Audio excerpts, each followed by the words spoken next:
with Marcus Maven. 8150-939 is the number. 939 is the station, and we are definitely in the mood for a Reaction Tuesday. We are in a mood for How Do You Feel on Tuesday, coming off the news of yesterday. Steve Rummage in the building, Brian Hall in the booth. Well, there's never a dull time in Louisville, man. So here we are, man. Look, it's Tuesday. I was hoping that we were getting ready for a Wisconsin game tomorrow. I guess we'll hear about that in the coming days. Hopefully, we can still get that one in. If we were getting ready for a Wednesday, a Wednesday Wisconsin game, what would you be talking about right now, just hypothetically? Yeah. Well, I mean, look, obviously there's going to be a lot of football conversation with things that are going on, but I do think that if you had the Wisconsin game tomorrow, I think people would be kind of coming back around to you forget. You almost forget. It feels like an eternity since this team last played against Western. I mean, that feels like forever ago. So I do think that people are ready to kind of get back in, and see what's going on and watch the team play. And Steve, hopefully they can get that game in this weekend. Did it shock you that as soon as we started the show, the phone lines just exploded? It didn't. No, it didn't. Look, I know Drew and Dave got everybody warmed up this morning, so we just kind of get to come in and take over. Ron, thanks for joining us on Middays with Marcus Maven. Start us off right. Good.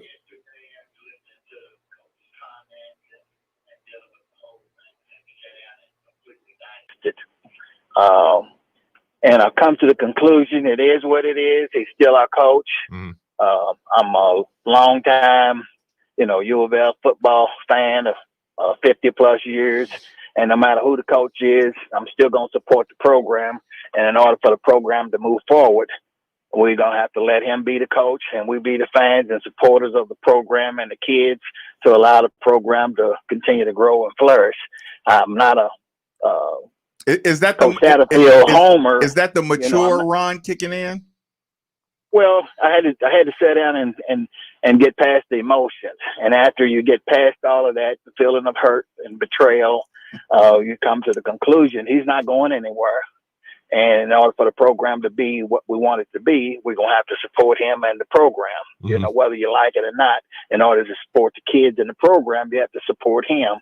Because the more we criticize and dump on him and the program, we're going to hurt the morale of the team, recruiting, and the program is going to fail. So if we want the program to succeed and the team to succeed, we have to get behind him, however long it is. If it's 1 more year, 2 more years, or 10 years, we're going to have to bite the bullet and get behind the program and push it forward. Ron, I appreciate that call. Yeah. Because there's going to be a lot of different emotions today, I think, with that. Because at the end of the day, let me start off with this so that way we don't have to continue to revisit this. At the end of the day, I think we all agree we all want the team to win. Like, you know what I'm saying? Like, we support the University of Louisville at the core of everything we believe. I'm pretty aggravated with the coach. You may not be, and that's fine. But we do all agree, and we want the team to win. Mm-hmm. I don't want something to. I'm not an anarchist where I'm like, well, I'm pretty upset with him right now, and I haven't backed off that. I'm pretty upset with how a lot of that and going forward, and we can talk about some of that today. Upset or disappointed? Both. Like both. No, wait. On the line, on the scale, disappointed is on one end, and upset is on the other. Where are you? Like, I think I'm a little more upset, disappointed in the fact that I really went all in with you, man. Mm-hmm. You know what I'm saying? Like, you went all in for a long term, but upset because I think you just blatantly just kind of spit in my face yesterday. But I will say this: under no circumstances am I sitting here saying, well, I hope he gets showed up on Saturday and they get busted. Right. I don't want that to happen. Right. No, I hope they win. 4 wins. Let's try to. Maybe a bowl offers us. I don't want to. I'll tag along with what you just said. I don't want to be the guy who says, see, now the kids are going to leave. And now You know, Yeah. I don't want to prove. I don't want to, be right to prove No. that your press conference was I didn't overreact to it. I hope I overreacted to it. I hope I let my emotions show. Yeah. I hope, like I said, I hope, you feel the passion of the radio. Again, I am one who begs for passion, especially when it comes to football. Yeah. I have said it from the beginning. Being from Tennessee, watching anger over the right guard being benched over the rookie, on the line, and how the coach treated the lineman and how he might transfer, like real outrage over something like that. Like Tennessee, I've been watching the Philip Fulmer experience with Tennessee Vols, and like I've been watching violence ensue on situations like this. So to me, this is how football should be. Yep. This is how football conversation, especially with head coaches, this is how the conversation should be. It's not personal. Yeah. You would not say anybody in Tennessee is calling for anarchy. By the way, 8150-93.9. You guys can call in. We got a lot of people calling in. Y'all don't hold Brian up today. Jeff, thanks for joining us on 93.9. What's on your mind? Well, guys, what's on my mind here, and Steve, Marcus and Steve, I love y'all's show, and Steve had the same kind of reaction that I had yesterday. I'm an alumnus of the football team, and I'm not really disappointed. I'm pissed off. And the reason being is I got swindled by a used car salesman. He told me what I wanted to hear to buy a car, and it's breaking down the transmissions out. I mean, listening to the guy's conversation yesterday and his apology and everything that's coming out, I'm worried about our players, and I'm worried about our future recruits, because he basically said the players don't really matter. The players aren't family. The players don't have to consider all this. When he's talking about how the players don't have family, the players don't have to be uprooted, is the guy an idiot? I mean, seriously.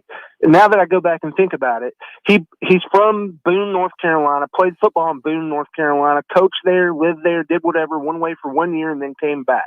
He doesn't know what it's like, and now he's experiencing it. How's he going to sit across the living room table or the coffee table with a recruit, his mom and dad, and look him in the eye and say, you know what, I promise I'm going to be there for your son, when he just had a press conference that said, I'll be there for your son as long as a school that's not close to Boone, North Carolina, or South Carolina, or Virginia, or that whole area doesn't call me and say, hey, you want a job, because I'm taking it. How are we going to get a recruit? We can't. We're done. I mean, in terms of that. I want the football team to win. I want the football team to be successful. And Scott Satterfield has just killed that for us, because we can't recruit now. If anybody listens to it and sees ESPN or any of the stuff that he said, nobody has put their foot in their mouth more than this guy just did, and killed any future recruiting possibilities that we have. Are we going to get in-state guys? No. Are we going to get high prospects? No. Are we going to start having decommits? Probably. This is just horrific. And I know we can't fire him because we can't afford to, but God bless, they should just make it known to him right now, you're not getting an extension, you're not getting a raise, and we're not re-signing you unless you beat everybody and win a national championship, because there's nothing you can do to win the fan base back. It's just infuriating. I mean, infuriating. I'm so mad I could break stuff. I'm not going to, but in my younger days, I would have thrown my table through the window. I mean, this is just driving me crazy and bonkers. And listening to people say, you got to support the coach. No, you don't. I support the program. I want the program to win. I bled on that field. I gave my life to this program. I uprooted my whole life from Georgia to Kentucky, and I still live here, and I love the city of Louisville. And I've got a coach that's telling me I'm homesick. I want to go back. Screw him. I'm pissed. Yeah. Jeff, I appreciate the call, man. Very passionate call. Jeff. Listen, there's coming going from a former player. Right. Yeah. There's going to be a lot of that. I mean, there's going to be a lot both ways. There's going to be a lot both ways of support. I would encourage people not to tell each other how to fan on this one, man. Because like I said, that's why I wanted to start out with, we all want the team to win. Right. Okay. The finish line is the same. Yeah. Like my man Jeff said, I need championships and beat everybody on the schedule. Mm-hmm. That's how you get extensions around here. Nobody is so upset at Satterfield. I mean, some people may, but for the majority, nobody is so upset with what happened. And I'm about as upset as I've ever been with the coach. People, at the you've university. listened to Steve long Yeah. enough for him to have that reaction yesterday. He doesn't do reactions for likes. He doesn't do takes. We don't do takes on this show. Our advantage in this is we can react emotionally all the time. Sure, absolutely. But even with how I reacted, like I said, I want them to win. I want the program to be good, and that's where your reactions are so strong, man. Keith, thanks for joining us on 93.9. Fire away. Hey, good morning, guys. I think everybody kind of agrees with Ron and we want the program. So beyond that, I was kind of compartmentalizing it, putting it where it belongs, and kind of making peace with it until this morning when I heard Rick Bozick, and I didn't get to hear the full interview yesterday because I was unavailable to do that, and I haven't heard it. But the part that really concerns, first off, he made it 10 times worse yesterday with that interview. That presser, I mean, my gosh, it's like amateur. I can't believe anybody would get up there and he made it worse. And he made what was a bad situation 10 times worse. In what way? And then in the fact, the comments about how when he was explaining why a coach can move and just break a contract versus a player, the integrity issue. I mean, to me, you make a 4-year contract deal, you make a 4-year deal. You know, you don't always like what you get, but you made that freaking deal. You knew you were moving here. My gosh, my parents moved 9 times while I was growing up. 9 times. We didn't always like where we ended up, but you stay with the freaking commitment you made. It's only 4 years. Make this program good. But when he said that, you know, he basically said he's going to keep on looking, and when the right job comes along, he's gone. So what the guy just said a minute ago, he's right. He hurt our chances of recruiting, possibly. I mean, I don't know. I mean, to me, it seems like it. But what really bothered me out of the whole thing yesterday was when Rick Bozick, and I heard his interview this morning, or not his interview, but his comment, that he asked him twice, did you talk to Vince? Did you? And he refused to answer the question. Knowing our history, knowing what Bobby pulled, did he not even research or understand anything about the fan base? I mean, he thought he was going to sneak to Bowling Green, and Bobby got caught across the river, so I thought maybe he thinks Bowling Green was further away and that nobody would see him. I mean, I don't know what planet he thinks he's living on in 2020. But, you know, if he told Vince, I would have been a little, I could have kept on going with the way I am and given a guy a break. But the fact that he can't even tell his boss that he was going to talk to them, I mean, and snuck around, he's no different than Bobby Petrino. None. That's how Bobby started his reign of terror here. Now, if he can turn around and coach like Bobby, and hopefully he can, and then he leaves, that's fine. He's a hired gun. We know that now. That's all he is a hired gun. So I hope he hasn't hurt his chances of recruiting to get to the point where he can win, and then he can move on to whatever freaking job he wants. And our guy, let me tell you, he's out there. These people say we don't have a destination program. We just haven't found a coach that is wanting to be our destination program. It's going to happen. The Denny Crum of football is out there. It just hadn't happened yet. It will happen. And he's not it. That's obvious. But, you know, he's a hired gun. So that's how I look at him. I lost so much respect for that guy just yesterday in that pressure. I mean, I couldn't have handled it any worse. I mean, he couldn't have been handled any worse. So I just think that some of those comments, you know, Jay Billis is jumping on the bandwagon when he made that comment. I got that one national. Everybody that is on Jay Billis' Twitter sees what he said. That if you didn't see it in the presser, you saw it on Jay Billis' Twitter about the coach versus players. So it's frustrating, and it's just I just hope we can keep the momentum recruiting. I hope we don't lose recruits because we're heading the right direction. All you had to do is keep this program going the right way, improve it, and then leave, and he's been a hero. Keith, I appreciate the call. Again, his recruiting class was easily approaching one of the best recruiting classes Louisville has seen. So that is a great point about the positive momentum. Sure. Feeling a little bit stifled. We'll keep moving along here. Frank, thanks for joining us on 93.9. Fire away. Hey, gentlemen. First of all, thanks for taking my call. And so, in the words of Ricky Ricardo, Lucy, you got a lot of explaining to do. That's pretty good. But yesterday, and Marcus, I'm like you. I'm a fellow alumni, and so I have a lot of I have a lot of endearment to our university. Mm-hmm. The thing about it was I was very objective until I heard that press conference.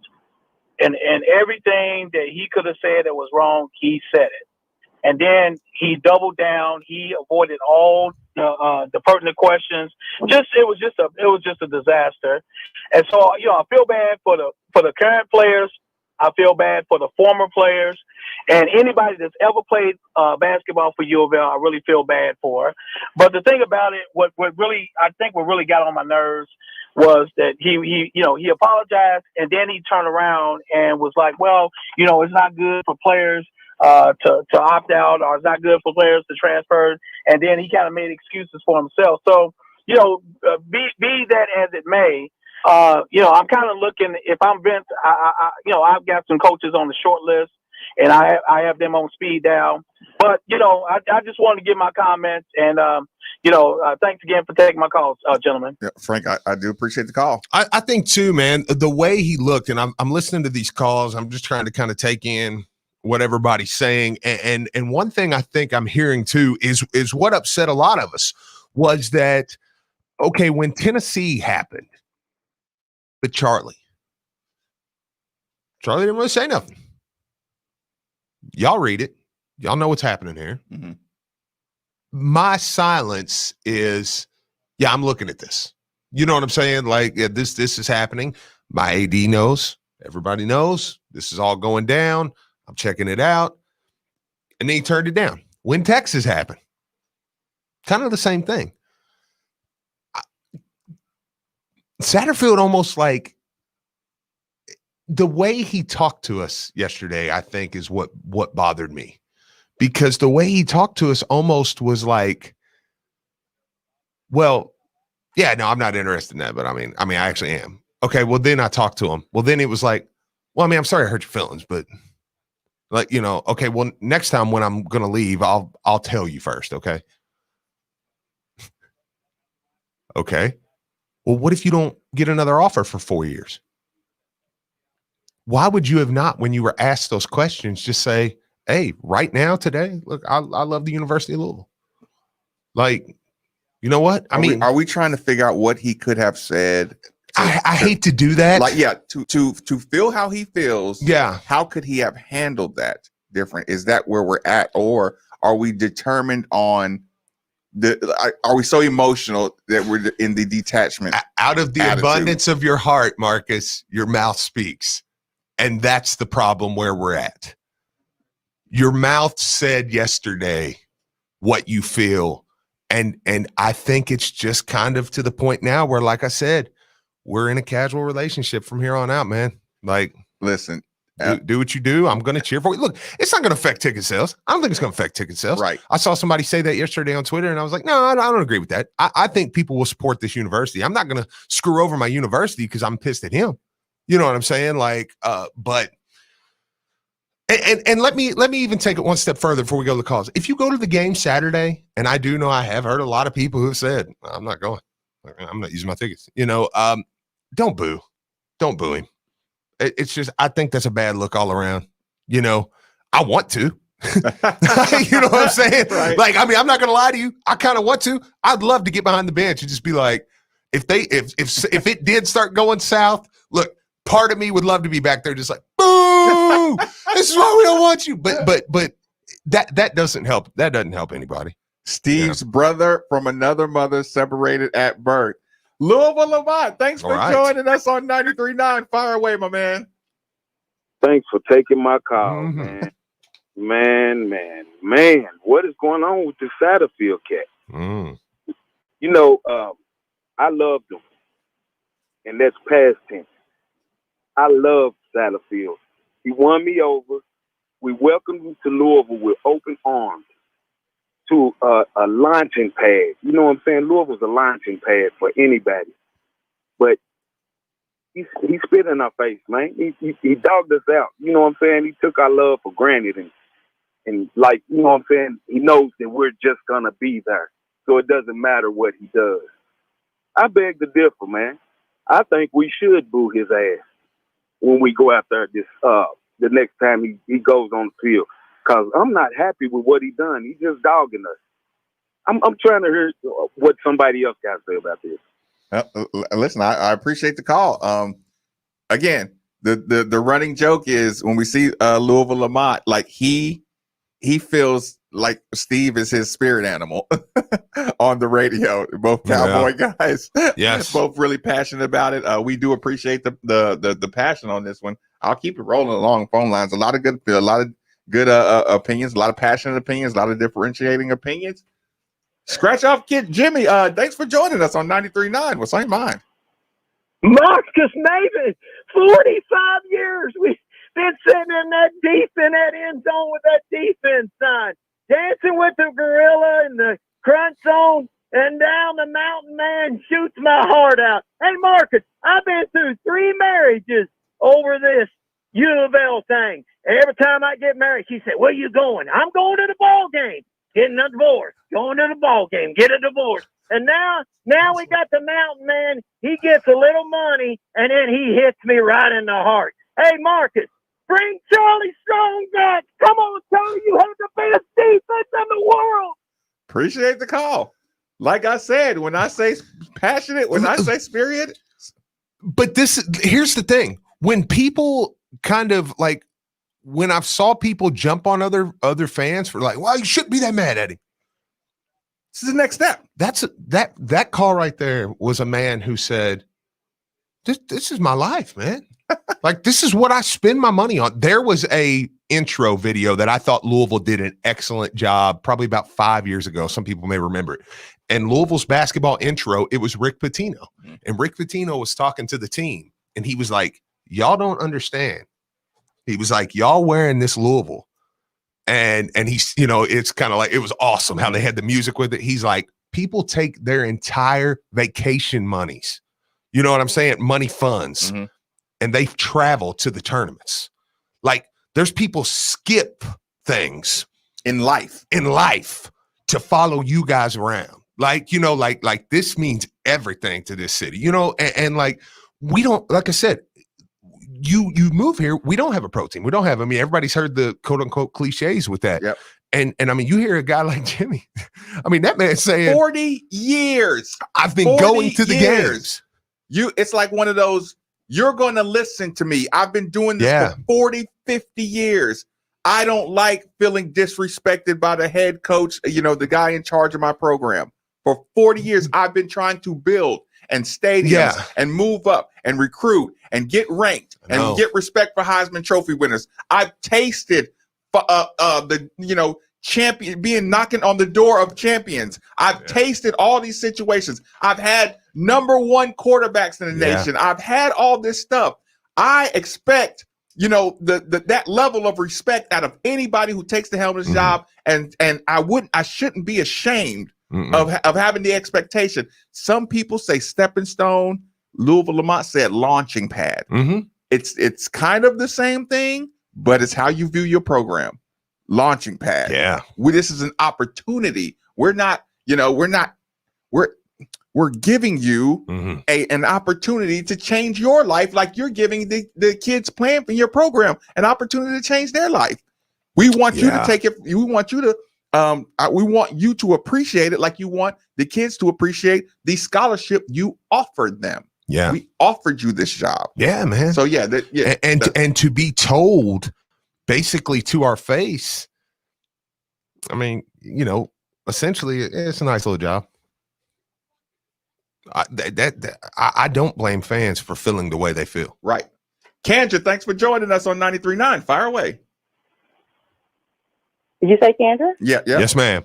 Oh, I'm sorry. It kind of broke up. So I called yesterday morning prior to the press conference, and I kind of wanted to piggyback off what I said prior to the press conference, because what he did was confirm what I was feeling prior to the press conference.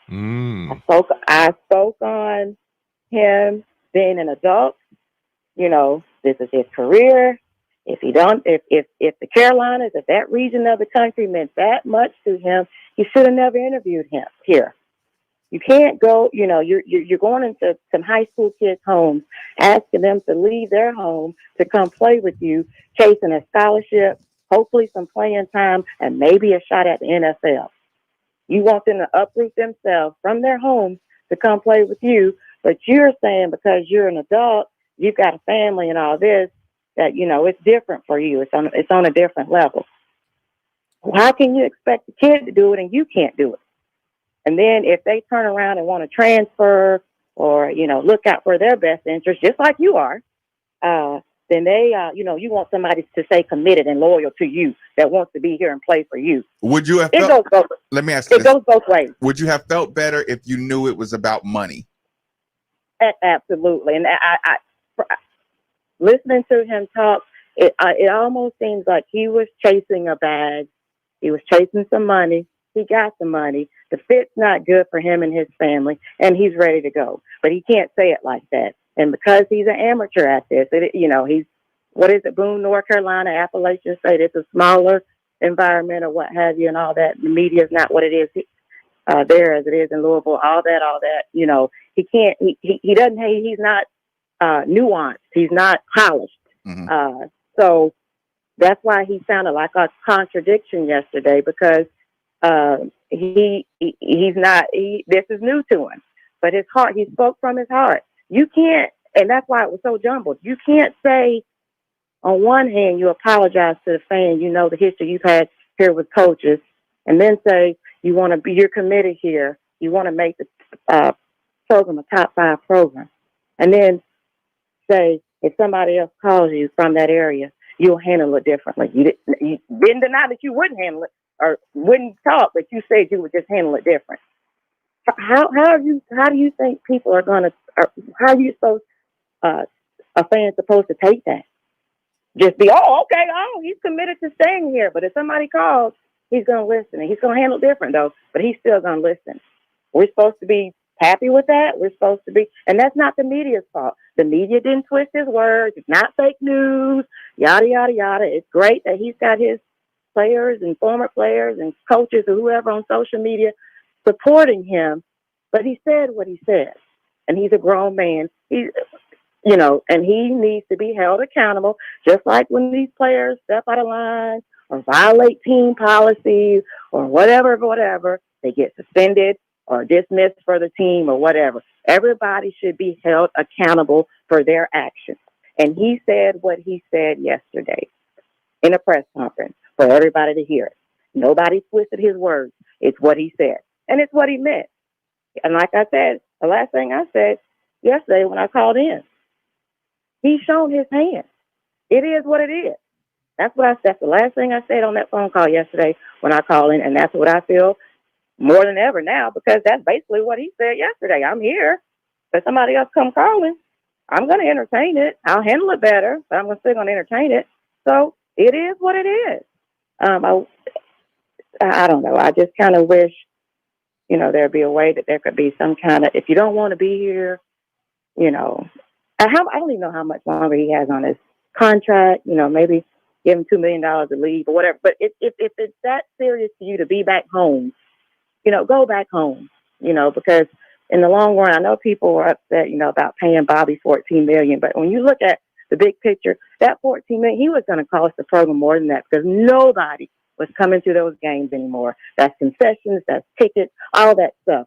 It was going to cost us more than $14 million if Bobby would have stayed another year, because ticket sales, all that was gone. So, when money starts leaving like that, and then, it's just, sometimes it's easier just to cut bait while you're ahead. He's laid it out. We know what it is. So if I'm a recruit, am I going to come? I don't know. He's saying somebody calls him, he's going to be entertaining it. So where does that leave me? Why would I leave? Kendra, I appreciate the call. There's a lot of that. There's a lot. People were hoping to not feel like they were being confirmed, like they're, what they were thinking, what the imagery looked like, what the optics looked like. People were hoping during his press conference, it would be walked back a bit, and it stayed the same, if not went a little bit further. This is kind of a broad question, and I realize, I'm the messenger. Don't kill the messenger. But Big Pat called in and said, he's heard that, he's got Diener's response, he's got Rummage's response, but he was wondering what some of your thoughts were initially. He said he can't really gauge how you felt about the press conference, Marcus. I feel like I've been giving my responses on the press conference for the last 48 hours. I know. That's why I was like, don't kill the messenger. Yeah, all no, right? but no, I do get it. I asked Steve the question about anger or disappointment. Mine was disappointment, not for myself. My disappointment was between he and the fan base nonverbal contract. The contract that I agreed to represent you with the utmost integrity. I am here to communicate. I mean, the key word of Vince Tyre's entire AD reign has been transparency. It was everything but transparent.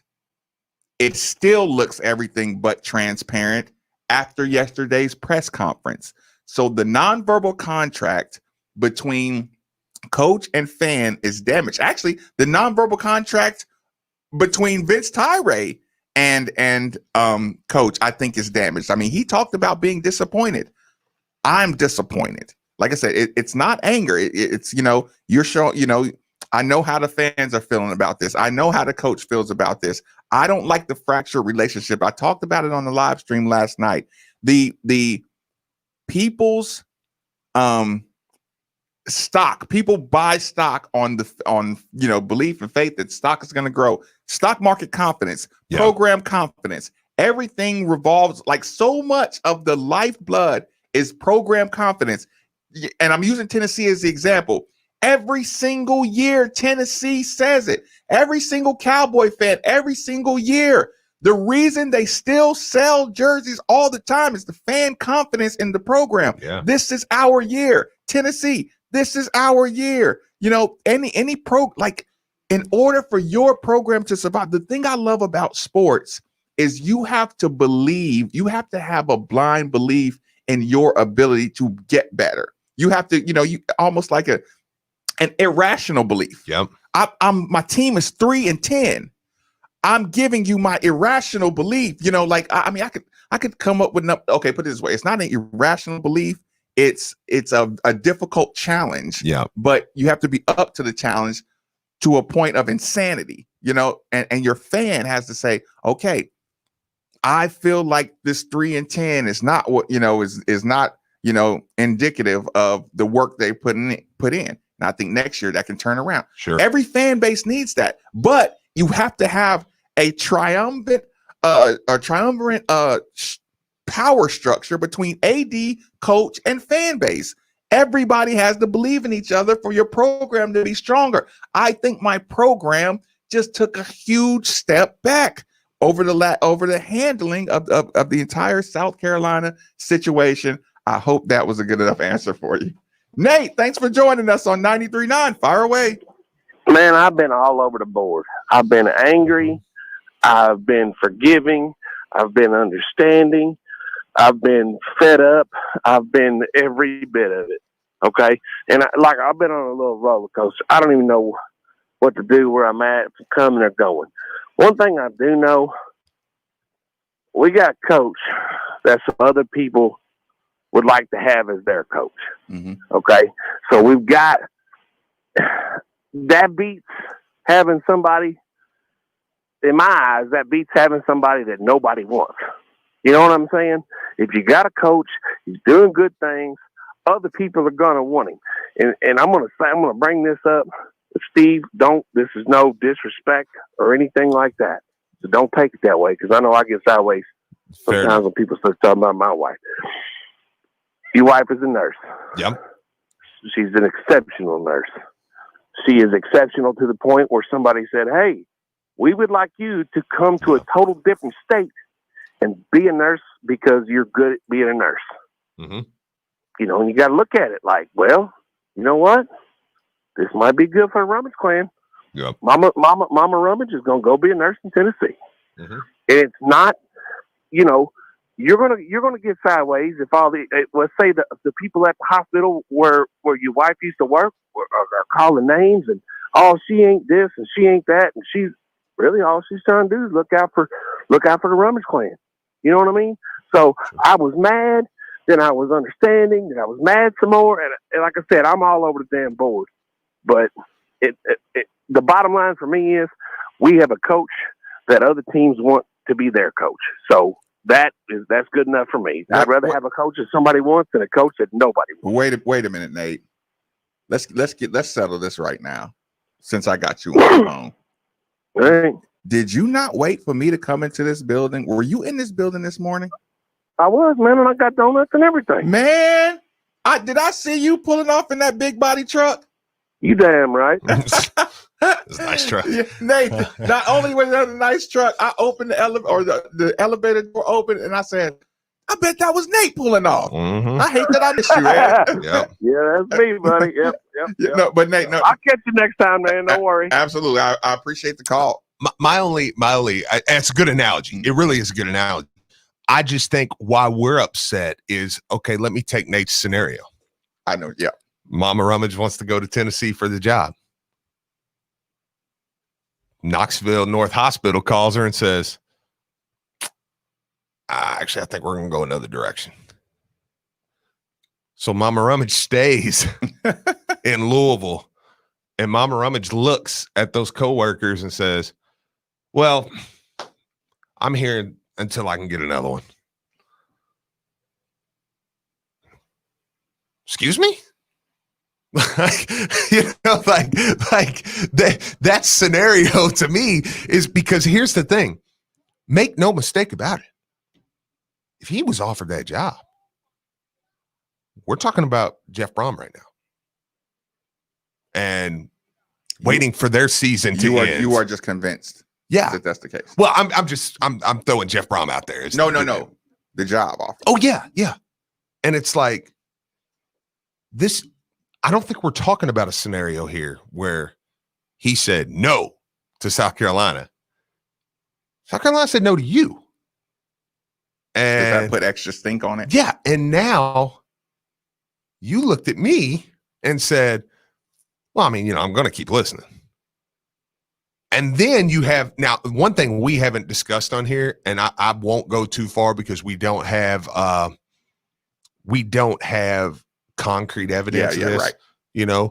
But God forbid the story, and I can't imagine it is with, because I think obviously Diener said it this morning that there's a little damage there between Tyree and Satterfield. But if the story does get confirmed that you're trying to get a raise, and this is coming from the guy who I said after last year, I'm like, throw him something. Pay him.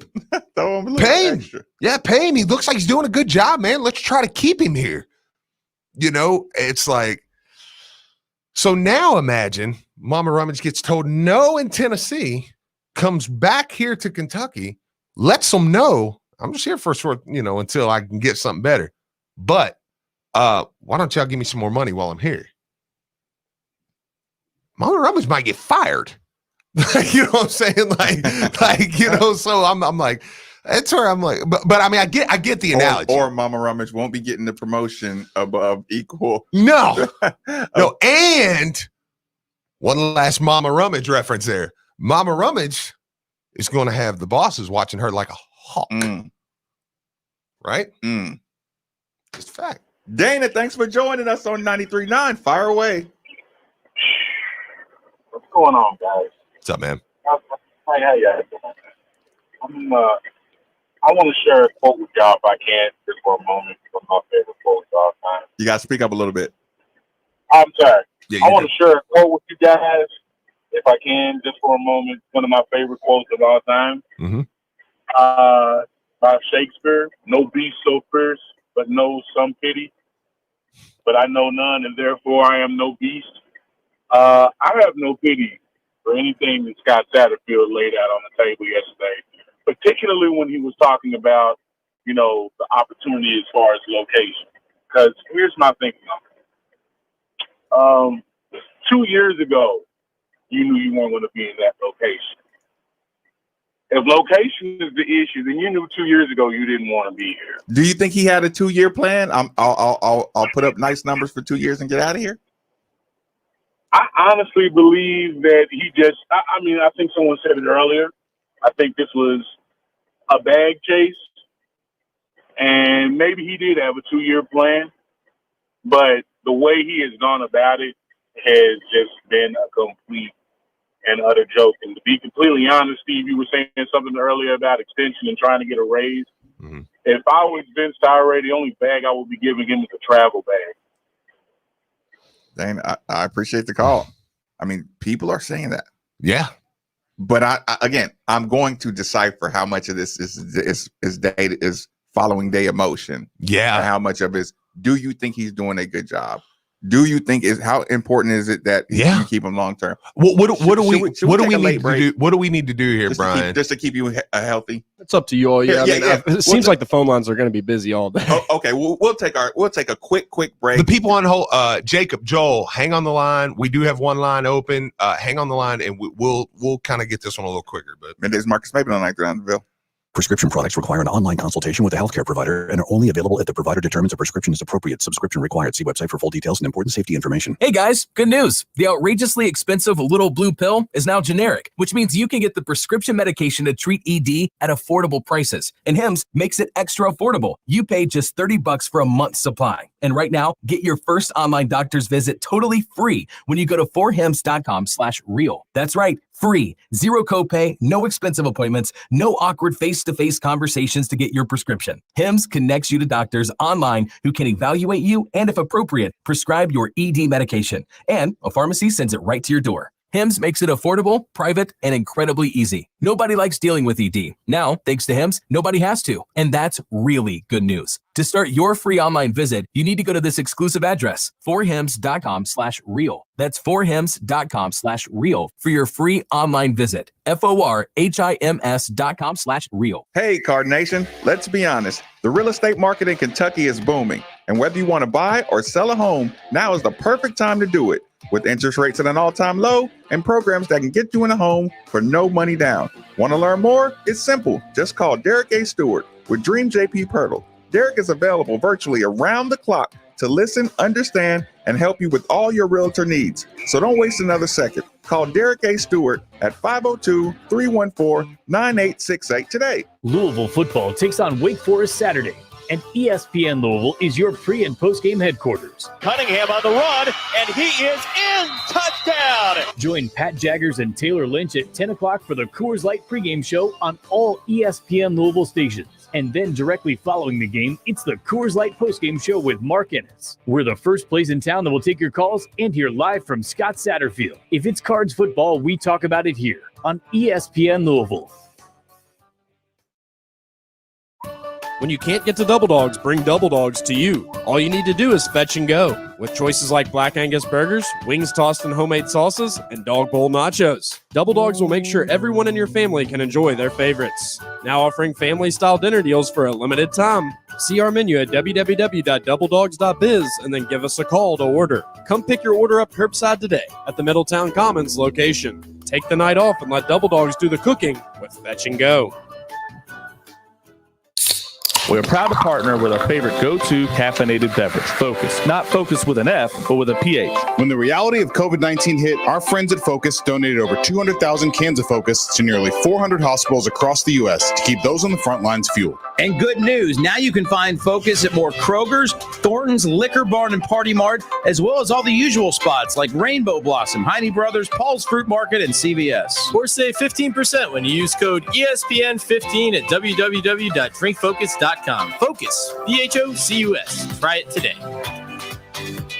After all we've been through this year, Genesis Diamonds wants to help you end 2020 on a truly magical note with an unforgettable holiday gift and our best offer ever. 5 years, 0 interest financing with 0 down. And everything's included. Gold bangles, diamond bracelets, sapphire earrings, antique or rose gold bands, plus an exclusive selection of designer jewelry other jewelers can only dream of offering. Imagine getting the solitaire engagement ring of her dreams for just $100 a month. A dainty emerald and diamond tennis bracelet or incredible Eternity Band for only $50 a month. Even a pair of delicate diamond studs for just $30 a month and with no money down. Whether your budget is $300 or $300,000, Genesis Diamonds has the perfect gifts. Antique wedding bands, one-of-a-kind designer rings, trendy gold bangles, diamond pendants, and delicate layering necklaces, diamond hoops, even Swiss timepieces. All available right now for the holidays with nothing down and zero interest financing for 5 whole years. Genesis Diamonds, Shelbyville Road Plaza. Open this Sunday on approved credit. Baltimore Ravens football plays here on ESPN Louisville. Up the middle, Dobbins puts his head down, barrels forward, and it is a touchdown. Lamar Jackson and the Ravens look to bounce back tonight as they take on the Cowboys. Pre-game coverage begins at 7:30 on 93.9 The Ville, as Westwood One's coverage begins at 7:45 on ESPN 680 and 105.7. Ravens football on ESPN Louisville is presented by Liquor Barn, Body Armor Sports Drink, and Molly Malone St. Matthews, home of the Raven. Bellarmine basketball is on the air tomorrow. Into the right corner, there's DeVault, and he hits one from the baseline right side. On the other baseline. I'll go on one side, and then I'll go make some on the other side. Big Sam, 3 for 3. Join Doug Orme and Mark Bugg as the Bellarmine Knights take on Chattanooga from historic Freedom Hall. Knights pregame coverage begins at 6:45 right here on 93.9 The Ville and the ESPN Louisville app. If it's Bellarmine basketball, it plays on ESPN Louisville. This is Drew Diener, and you're listening to 93.9 The Ville, live from the OPC Services Studio.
Around to various locations, but we'll be loading up the van with toys and clothes.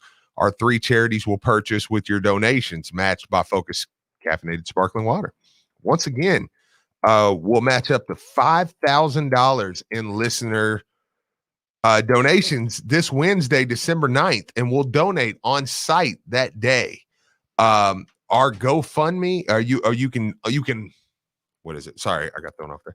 You can donate on site tomorrow. We'll be there, Marcus and I. Indeed. I know Drew Diener is going to be there. I think I know one of the 3 to 6 shows will be there. So you can come out there, or you can do the GoFundMe, or call a special number we'll have set up as well. And we'll be giving that number out, the GoFundMe, everything tomorrow. All the money raised will lead to Cole's shopping spree for Wayside Christian Mission, the Salvation Army, and St. Vincent de Paul. That's this Wednesday, December 9th at Liquor Barn in Springhurst from 7 a.m. to 6. Visit ESPNLouisville.com for more information. And also, we've had like $6,000 already donated from just like a couple people. Every donation helps. We're going to try to match that. So like if you got $20, that kind of equals 40, 10 equals 20, like think of it like that. So even if it's just, hey, even if you just enjoy us and you want to stop by tomorrow from 10 to 12 or 7 to 10 or whatever, and just throw a 5 or 10 in there and say, hey, what's up, fellas? It is Liquor Barn. We'll be safe and distant and all that stuff. So you'll be very comfortable coming in there, donating a little bit, and come out and say what's up. Joe, thanks for joining us on 93.9. Fire away. Joe, you there? Yeah, I'm there. Hey, Marcus, couple things, and Steve. First off, let me clear my name when I called Strebel's so let's say what it is. I called there, and I was basing on Lawrence calling, said, talking to Strebel, saying, well, you got to play us December 26th. And all I said was, look, whatever Kentucky's error or faults are right now, I'm sure when they play us, everything will be fixed and they'll be on and popping, because that's how it's always happened. That's all I said. And then I just asked them if he did lose to Louisville, what would the pressure be like on Cal? So, Steve, you didn't hear it, but that's all I said. I didn't call in and say Louisville sucked by any stretch. Fair enough. Fair enough. But guys, on this thing, man, I mean, everybody's hit on it as far as, I mean, probably the worst press conference from a coach I've ever seen. I think, Steve, you said that too. And I agree 100%. I mean, my thing is with that, I mean, right here, I think right now what stinks for the fan base is basically yesterday, Scott Satterfield should have just announced his resignation, because that right now, currently what Louisville has is an interim coach. That's what we have. We have a consultant now. We don't have a head coach. We have an interim coach. Could be a year, could be 2 years. We don't know. I mean, what I never get with these guys when they talk about, this guy's homesick or whatever. Well, you're a multi-millionaire. You can hop on a private jet probably anytime you want and fly over to Boone and be there in probably 30 minutes anytime you need. So, I mean, I just don't understand that part of it. But my thing is, and Jeff hit on this too, and he's spot on. Like, to me, the thing that stinks the most is Louisville football is handcuffed right now, because recruiting, there's no way they're not going to take a hit. Every recruit that this guy goes and sits down with, everyone that he's recruiting against for that kid, they're all going to bring up that. They're all going to say, look, you can go to Louisville, but that guy's not going to be there in 2 or 3 years. I mean, he's going to fight that his whole time at Louisville. I mean, people, if it was me, and I got mad when Petrino left, at least the first time. Right.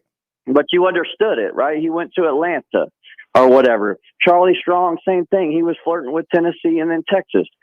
To me, what makes it worse is I don't care what anybody says, and you can say whatever about Louisville football. To me, you can say the last 20 to 25 years, Louisville football is a heck of a lot better program than South Carolina. You know what I'm saying? It ain't like, Satterfield was going to Notre Dame and doing a conversation with Notre Dame or Auburn or something like that. So to me, it stinks, because I guess you don't have the money to do it, but I would have fired that guy right after that press conference was done. Last night, I would have said, look, man, we're not a fit. I had the wrong feel, wrong vibe on you here. You want to be a certain spot, which is obviously not here. And for us to succeed going forward as a program, to get recruits and what we need, we can't have you based on everything you just said the last 5 to 6 days. So to me, that's what stinks. And yeah, that guy might come out and win or do whatever, but he's never going to get that fan base back. I mean, there's a lot of people. If you're Vince Tyree and you're trying to sell season tickets, hopefully people will support the kids. But and I know, if you got a guy that you don't trust in, you don't believe in, anything like that, it's tough. That's a tough sell. I mean, so I don't know what you do, but the thing overall, at the end of it, like I was saying, that stinks is that the football program is handcuffed, because we know we don't have our guy and he can leave at any moment. And therefore that recruiting is going to take a big hit and we're stuck. So, I mean, that's my thing, but I'll say this, Marcus and Steve, I know I'm always long-winded, but the one thing I will say, as a Louisville football fan, guys, we are such a better program than sometimes our fans gives ourselves credit for. And what I mean by that is, this isn't Louisville, Marcus, back when me and you were in school and we were in Conference USA. Louisville football has grown so much, program-wise, facility-wise, conference-wise, everything. We deserve a guy who wants to be there, because that's where we're at as a program. We've done a lot the last 20 to 25 years on everything, top to bottom. We don't deserve to be I'm sorry, but I don't see Louisville as a stepping stone program. Like, everybody just wants to automatically think that's what we are. I don't see it that way. I think that person, whoever comes in with the not Satterfield, ever looks at what the potential is and really sees, like, man, I can come here, win 8 or 9 games a year, have a path to the college football playoff in the conference that I'm in, have all the facilities I need, Joe, we got to run. I appreciate the days with Joe. Yeah, we have a couple calls. We waited. And by the way, Joe, if Chris Redman was the quarterback of this team right now, we'd be undefeated. We would literally be undefeated. Yeah. So when you say football back in our day, I watched Arnold Jackson, Chris Redman, LaVelle Boyd, Charles Sheffield, like Zeke Parker. Like, I watched these guys, and they were monsters. They could put up some points. Yeah, they were monsters. Yeah. So, okay, so we're gonna try to just clean out the phone line real quick before we get out of here. Jacob, thanks for joining us on 939. Fire away. All right, man. I'm going to touch on something that, everyone else has pretty much, except mine's personal. Steve, you weren't with us before Thanksgiving when I called in for the first time ever to the show to talk about how I thought everyone was overreacting to these allegations and stuff, because the Athletic, if I believe right, was worded reportedly has talking to South Carolina. Yeah. So I thought everybody was adding all their assumptions into that. And I called in on a day that the faith was starting to dwindle for Scott and put mine on air for everyone to hear. I mean, Joel's in Florida for Christ's sake. So it's like everybody heard it. And I put myself out there and I look dumb now. And I think that's what how a lot of people feel. They didn't necessarily put themselves out on a radio show, but at the end of the day, he hit us with so much feel good. Mm-hmm. For this to come out of nowhere, we all feel stupid now. No, I'm in your camp, Jacob. No, Jacob, that was my exact point when I said the fracture between the trust between the coach and the fan base. That is what I was most disappointed about. Yeah, exactly what you said. Listen, Jacob, I appreciate it. I got to get this last one before I get out of here. Cool Guy Don, thanks for joining us on 939. What's on your mind? Man, I just want to piggyback off what everybody else is talking about and just basically want to see if I can throw out an over-under on how many Chuba Purdy's will there be on football signing day this year. We was on the road, won 8 games last year, and lost out on our top guy when we was at our peak. And after yesterday's press conference, I know the press is going to be on, so I want to hear what you have to say about that. And I wonder if there was any staff members who were thinking about sticking around, or if everybody was out with him too. Besides that, I just want to tell everybody to tune in to the Made for the Ville YouTube channel, like, subscribe, turn on your notifications so you don't miss the Cardinal party. It gets crazy in the comments. Come join us. Cool Guy Don, I really do appreciate that shout out. Yeah. Brian, you go ahead and play 8150 93.9 for the second hour. We're going to take a lot of calls, but we have a lot. Sorry for Jacob and Joel that I had to run you. We're at the top of the hour. Brian's going to get fired if he doesn't. Yeah, we gotta keep on schedule. But I'm glad Matthew McConaughey plays you in a movie, as he did me in 2005's Two for the Money. You have to maintain a certain image. That's hard to do when you're going bald. I needed to do something, and it needed to be done fast. Parsley Waldman's Hair Center came to the rescue. Louisville and the Midwest Premier Hair Treatment Center not only gave me my hair back, but my self-confidence as well. Go to hairsurgery.com and find out how you can start your journey back to a full head of hair today. I can tell you firsthand, from the minute you walk in the door to the time you leave, you are treated as if you were in a 5-star hotel. And now that it's been a year since my surgery, I look back at pictures from a couple years ago. I don't even look like the same person. The procedure was an amazing success, and it has totally reframed my face. Go to hairsurgery.com and find out not only how affordable it is, but how you can get your hair back today. Visit hairsurgery.com. That's hairsurgery.com, and tell them Brandon Lang sent you. Have you been in a car wreck? Insurance companies can be really tough to deal with on your own. I'm Sam Aguiar, and our team is here to help. We have been fortunate enough to represent thousands of people from Kentucky communities, and we would love to speak with you about your potential case. Our team loves what we do. The consultation for you is free, and we don't charge you anything unless we win the case for you. So come be a part of our team. Our phone number is easy, 502-888-8888. 502-888-8888. Now that sports have officially kicked off, there's only 4 things missing from your playbook. 4 pegs. Looking for great smoked wings? 4 pegs. Looking for juicy barbecue and award-winning chili? 4 pegs. If you're just looking for some cold crab, tap, can, or bottled beer, 4 pegs. And the best part about 4 pegs is it's right around the corner at 1053 Goss Avenue in Germantown. So you better get over there fast because the word is spreading. And while you're over there, be sure to ask about their food truck and other catering services. Oh, ship! I need to get this package downtown by noon. Don't worry. There's a brand new on-demand delivery service by Z-Trip. It's Z-Shipping. Are you shipping me? No, we're shipping your packages. For the quickest, affordable, on-demand courier service, visit zshipping.com. zshipping.com. Let Z-Ship help you with your delivery needs. That's zshipping.com. An official broadcast partner of the University of Louisville, WLCL Sellersburg is 93.9 The Ville. Time now for an ESPN Louisville Sports Center update. Good morning, I'm Brian Hull. The Sports Center update brought to you by UPS Jobs. Starting rate for package handler positions is $14.50 an hour. Apply today at upsjobs.com. As the Cards continue to prepare for their final game of the season against Wake Forest on Saturday, head coach Scott Satterfield met with the media yesterday, and he gave an injury update on the team. We mentioned, Marshawn Ford was out. Monty Montgomery was, had a bum leg. And Goldwire did not play. So there was Clark. So there was several guys. I'm excuse me, Des Patel, but several guys are out. But we hope to have them all back. I think, as we stand here today, most all our guys will be available to play, and which is a great thing. To have a full complement of your team. Just a reminder to be sure to catch the Coors Light pregame and postgame shows immediately before and after that game. Moving on to the Kentucky side, defensive tackle Phil Haskins has been named the SEC Defensive Lineman of the Week for his performance in their final game against South Carolina. Moving on to hoops, yesterday, Coach Cal confirmed that Keon Brooks is still going to be 2 to 3 weeks away from returning to play. And the Cats have dropped out of the top 25 thanks to their 1-3 start. The Cards, however, on the other hand, have moved into the top 25 at the 25th spot.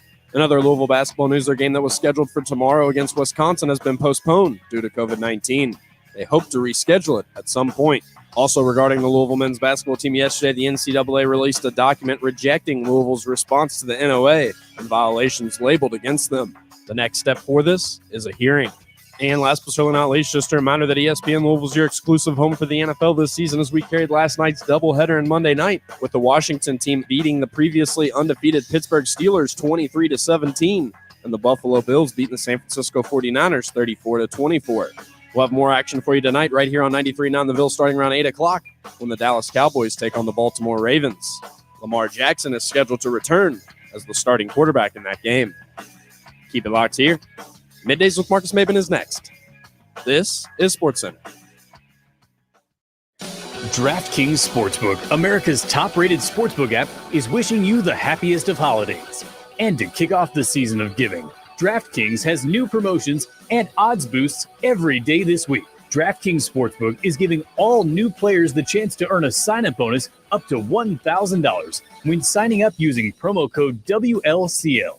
DraftKings Sportsbook has endless ways for you to bet. From live betting to betting on your favorite players, they do it all. Download the top-rated DraftKings Sportsbook app now and use promo code WLCL when you sign up and get up to $1,000. That's code WLCL to get a deposit bonus up to $1,000 for a limited time only at DraftKings Sportsbook. Must be 21 or older, Indiana only. Bonus comprised of a first deposit bonus. Deposit bonus requires 25 times playthrough. Restrictions apply. See DraftKings.com/sportsbook for details. Gambling problem? Call 1-800-9-WITH-IT. Your eyes are unique. The color, the shape, even the way our world appears through them. At Dr. Black's Eye Associates, our approach to eye care is as unique to you as your eyes. For over 30 years, our family of doctors have helped protect, restore, and improve the vision of families across Kentuckiana, and we will continue while following all CDC guidelines. We want you to know that we are still here and we care. Trust your vision to the local specialist at Dr. Black's Eye Associates. Call 888-EYE-CARE to schedule an appointment today. Dr. Black's Eye Associates. See life clearly. This is Drew Diener, and you're listening to 93.9 The Ville, live from the OPC Services Studio.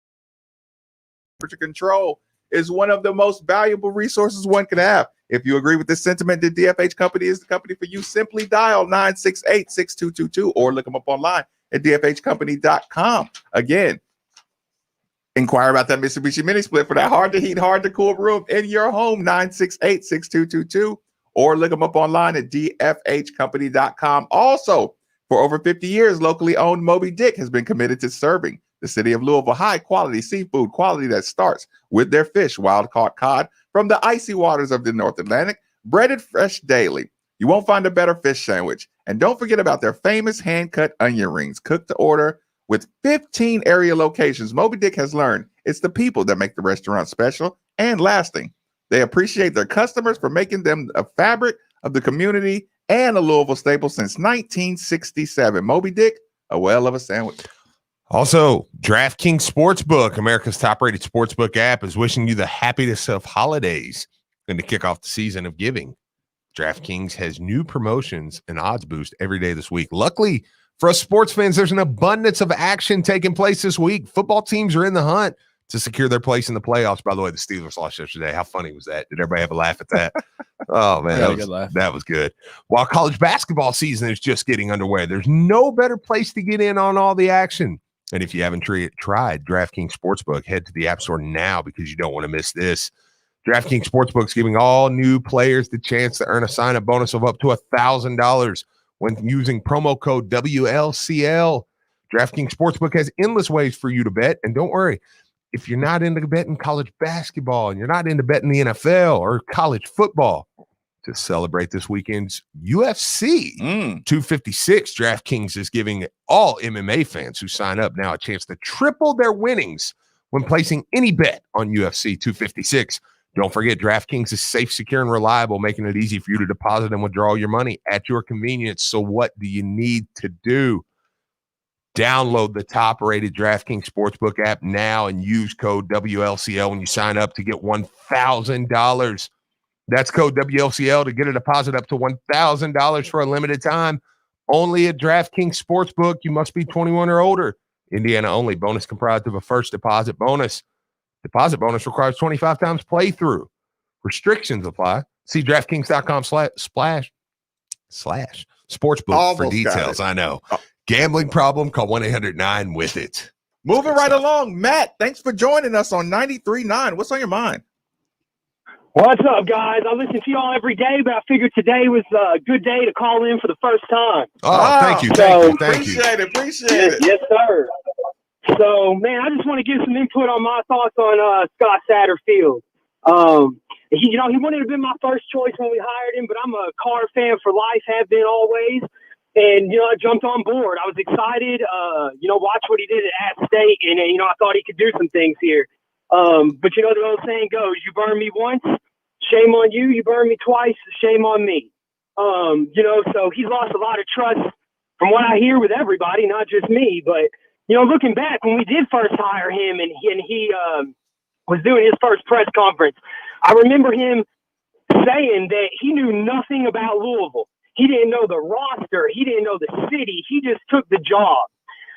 Back then, I thought, it's probably something he's saying. Nobody does that. You're going to look into the job you're taking as a D1 football coach. You're not just taking a job.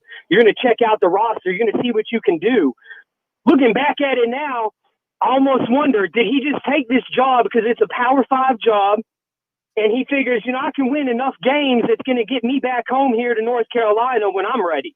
All I got to do in a Power 5 league is win 6, 7, 8 games for a year. Let me ask you, do you think, because that's going to show I can do something. Let me ask you, do you think this was a stepping stone job or a launching pad job for him? When you put everything together, Marcus, it looks like he had this plan from the beginning. Again, why would you not come in here and look at what you have? If you're planning on staying, you're going to want to go somewhere where there's at least one piece, right? But you're going to a 2-win team. How do you even know if we have a piece to work with? So, he was so successful at App State, it almost seems like he just looked for a Power 5 job for that first opportunity to get him back into the Carolinas. Obviously, he's homesick. Obviously, that's where he really wants to be. Matt Brown's at North Carolina. How much longer can he last? How much longer is he going to be there? Great year, but he's getting up there in age. Maybe he expected that job to open in a couple years.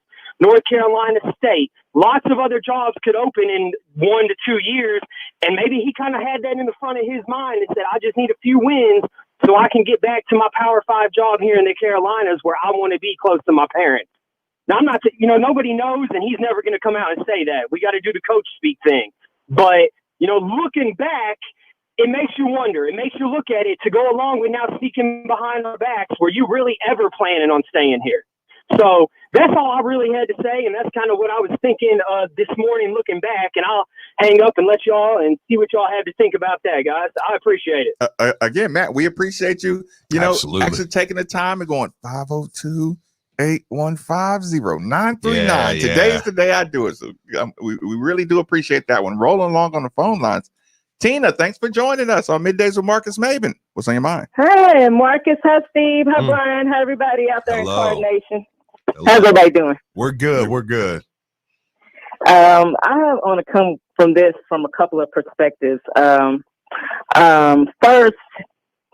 from a fan's point of view, from a daughter's point of view, and then look at it from the coach's point of view. Okay, as a Card fan, I've been a fan since way back in the day. Ron, John L. Smith, Craig Thorpe, everybody. They come and they go. And in Chris Brown's words, these girls ain't loyal. They look for us. They come in and they see all the prettiness that somebody built up, and they say, okay, I can come here and do some things. But Marcus, you're more in my group. I'm in the 50-50 club. I know we talk about age a little bit now, but back in the day, you would see a player stay all 4 years. You would see a coach that stayed forever. Maybe not in football for us, but you saw that in basketball. Nowadays, you don't have that. If somebody is looking to make a name, make some money, they might have a young family, and they just buy into the culture of what America is going to promise them. They're not looking to stay around. Like, what about those Cleveland Browns fans? Aren't they loving things now, the ones that are still around? I just saw somebody ride down the street with 2 Browns flags on their car. Never saw that in Newburgh in my life, but now I see it. So you just don't know. Then coming at it from, if I was the coach and I had parents, because I could have taken a better job and gone somewhere else, but I wanted to stay here. And now that my parents are older, I'm glad that I did. And then with the pandemic and everything, I don't know. I don't know how he feels about any of that. I don't know if he had aspirations to stay where he was. He saw an opportunity. He jumped on it. I could have been retired by now if I had taken that job, but I would have missed the opportunity to be closer to my parents. And now that they're older and I'm older, I'm right here with them. Plus, he has a family. I don't. So you can look at things from a different perspective. From a fan's point of view, how are we going to, I don't know how we're going to get ahead, but me, myself, I look at it and always, if I'm pointing a finger, I'm looking at the fingers that are pointing back at me. Okay. I love my team. I'm not going anywhere. I'm going to be here forever. There's nothing that you could do. I'm just going to be here. What is it that he's thinking? I'm going to stay here, born and raised. But what they could do, I'm going to tell you what they could do. Me, Paula's cousin, and Lawrence, the truck driver's sister, they could hire me. I will work for pennies on the dollar. I'm not moving. I'm not going nowhere. I don't have to please anybody. I don't have to do anything. They can call in all the plays, offense, defense, all of those coaches that we used to have, and we can have these players come here and they can play for me. If they need me, I'll suit up. I'll do whatever. I'm not going anywhere, but we just don't know what these coaches are going to do, because in today's world, they're chasing a dollar and they're trying to please somebody. But then when things hit like a pandemic, they want to be back around those that they love the most. That could be part of the motivation. Money's always a factor. You just don't know. But I'm here to stay. L1C4. Thank y'all for taking my call. Well, appreciate it. We appreciate the call. Yes. At the end of every conversation, at the end of every rant, at the end of every frustrated, fan, you still have to look at yourself. You have to do the meme where you point yourself in the mirror and just say, you ain't going nowhere, and you know it. Yeah, yeah. How do you think? And we'll get them rolling. I know every time one drops, somebody else comes up. And we're getting that's the type of day it's going to be. But I will say this, man. How at some point we're going to have to address the player tweets as well. Yeah. Oh, absolutely. Yeah. Kevin, thanks for joining us on 93.9. Fire away. Okay, guys. Appreciate you. So, a long-time listener, first-time caller. Appreciate it. Yeah, thank you, Kevin. Yeah, absolutely. Just a couple of thoughts, as I've tried to process this myself. I've been a season ticket holder really in basketball and football for about 35 years. And so, when I looked at the presser and then look at all the comments, it is kind of difficult to process it. But, as I've had a day to really think it through a little bit, I just looked back and looked at the presser, his press conference. I think he always comes across as trying to be transparent and honest. And I think that's why he didn't use notes at all. He didn't have a prepared statement. I mean, just think about how we would respond if he'd have walked in and read a statement and said, thank you, no questions, and walked off. Or if he had done what others have done, just totally ignored it. And I think he's going to say, no, that's not my style. Let me just go in there. Let me try to be as honest as I can. I made some mistakes. Vince should have known. I shouldn't have. I just didn't handle it well. I think the difference is we found out about it. And that's what the problem is. If we had never found out about it, there's no telling how many times this kind of thing happens that we never know about, so we don't get upset and angry. And, for your example, Steve, your wife, let's say she went down to Tennessee and interviewed, but they didn't give her the job. But the people in Louisville, her hospital there, never knew. So she would come back, and she's a person of integrity, and she's going to work hard. And she's fine, just realize, okay, hey, that wasn't God's plan for me. So she goes back. No one's upset. They only get upset when they find out. And the truth is, I know we like to look at our program. I mean, you have to see it from a fan standpoint. Football coaches, basketball coaches never leave. Think about it, because we are the Mecca. We are the destination for basketball. We're not sitting around worried about is Chris Mack going to leave. The only way he might leave is if he wanted to go pro. But we're one of the top 5-6 jobs, basketball. So we don't ever even worry about some program coming in and hiring him away. Football, we have to step back and realize it is a different story. I lived in Kentucky all my life. I moved to Alabama 15 years ago. It's different. Alabama and Auburn, they don't even, in Auburn with the Final Four, they don't even talk about basketball down here. I mean, all they do is every story in the summer is about a football recruit. And so it's really quite different. I think we have to step up and realize that football coaches at Louisville, and I know this hurts our feelings, but they're going to come and go. And we just probably have to realize that, maybe at some point that won't happen, but we have to be honest, and we're not there. There's a dozen programs that could come in and take our football coach every year, and he should go. He'd be crazy probably not to go to some of those kinds of programs. It's just, I was in South Carolina years ago, and their team was 1-9. And I was driving down the road, and the highway was packed as far as you could see. And I asked the guy with me, I said, what in the world's going on? He said, South Carolina's got a football game today. I said, oh, my gosh, they're terrible. They're 1-9. He said, it doesn't matter. They'll have 90,000 fans there. Makes no difference. And you think about Strong's first press conference. He wept and cried that Jurich gave him an opportunity. I'm not cut like that. I'll stay there forever. But when Texas comes calling, you have to answer. And I think our situation is we don't look at South Carolina the same way. And I would agree. It's not Texas, it's not Alabama, it's not Notre Dame. I get it, but I do think it is a little different. They are in the SEC. I know we don't like to hear that. Two more thoughts. I'm done. His comment about the players finishing. I think what he was trying to say was they need to finish out the season. I don't think he was ever saying they don't need to go pro. All the players, if they would say, man, if you can get your money, go. They're supportive. They want them to go early. But I think what he was saying was, don't walk out on your team with a game or two to go. At the end of the season, hey, let's weigh your options. If it's the best thing and the money's there, go for it. And I think many times the players would say that about some of the larger programs. Hey, if the money's there, it makes sense, it's good for your family, go ahead and go. And I think many times the recruits know when they sign with Louisville, they don't know that Satterfield's going to be here 4 years. But that's just the best program for them. We like to think that, but we just don't like to admit it, that there's a good possibility. If he goes 8-3 next year, if he went 9-3 the following year, he won't be here, guys. because there's going to be one of those top-tier programs that's going to hire him away. And I think the recruits really understand more than we give them credit for. That's why the players and the recruits are coming out for him. Even if they were told to do so, you're not going to tell a 20-year-old those players, here's what you need to tweet. I just don't think they'll do it. I think they're really, even the moms have come out and tweeting, hey, we're Satterfield.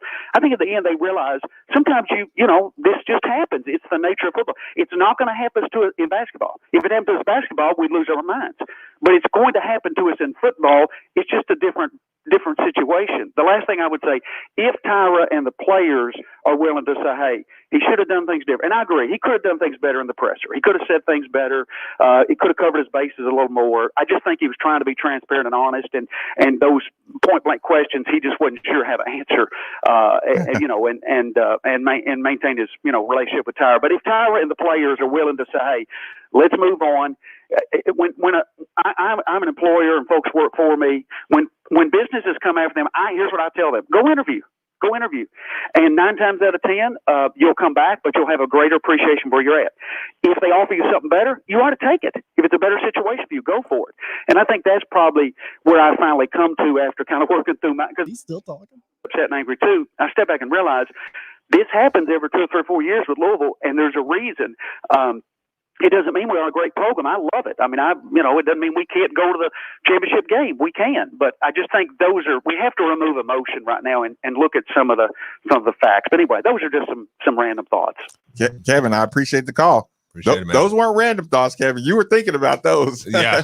But I agreed with almost everything except for it's still too early to take the motion out of it. Everything else you said, I thought was well said, well thought out. Sure. Bill, thanks for joining us on 93.9. What's on your mind? Oh, okay, yeah, that guy was pretty much on point. But let me tell you, this guy's gone, man. He's gone. Next year, he's gone. I mean, if you think of, they state when you make your money when you buy the house, like we overpay these guys, man. We give him fourfold almost what he made. Like, why not get a $2 million coach? Oh, it ain't the market, blah, blah, blah. I know that. But you can't overpay these guys coming in. Then you have nothing to go up on. We're going to pay him $6 million. He won 3 games. You got to pay him 2. Then if a young guy, he's great. You give him 2.5, 3. I mean, we're overpaying going in. Like you said, we're not, look at the guy down the road. He's making all kind of money losing. You're not going to recruit, man. The big teams got the best guys. It's just not enough to go around. Bill, let me ask you this. Okay, go ahead. A $2 million coach wins 3 games. You're ready to kill Vince Tyra for paying $2 million for his coach when the rest of the world is paying. Well, we got a lot more. $4 million guy that did it. No, but but for the $2 million, would you be blaming Vince Tyra? Well, I Marcus, you know, I really respect what you know.